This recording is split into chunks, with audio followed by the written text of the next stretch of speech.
હરીન્દ્ર દવેની મદદને કારણે થઈને શૂન્ય પાલનપુરીને મુંબઈ સમાચારમાં નોકરી મળે છે. મુંબઈ સમાચારમાં તેઓ 20 વર્ષ સુધી તંત્રી લેખો લખે છે. આ સમય દરમિયાન એક ઘટના એવી બને છે કે મરીજે એક ચંદ્રશેખર ઠાકુર નામના વ્યક્તિ પાસેથી એટલે કે તબીબ પાસેથી 2000 રૂપિયા લીધા હતા અને સમય જતા મરીજ છે એ 2000 રૂપિયા એમને પરત કરી શક્યા નહોતા.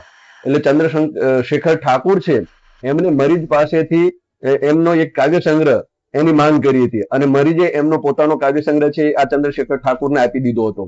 ચંદ્રશેખર ઠાકુરે પોતાના નામથી આ કાવ્યો છે એ છપાવ્યા હતા અને બન્યું એવું કે પછી એનું વિમોચન રાખ્યું હતું, જેની જાણ છે એ શૂન્ય પાલનપુરીને થઈ.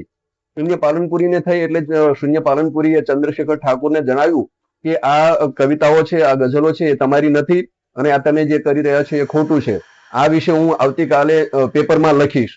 એટલે આવી જાણ થતા એનું વિમોચન બંધ રહ્યું અને જેટલી પણ નકલો હતી એ બધી નકલોનો નાશ કરવામાં આવ્યો.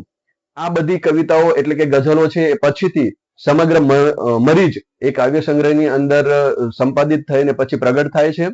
તો આમ મરીજનું એ માન સન્માન જાળવવાનું શ્રેય છે એ આ શૂન્ય પાલનપુરીને જાય છે.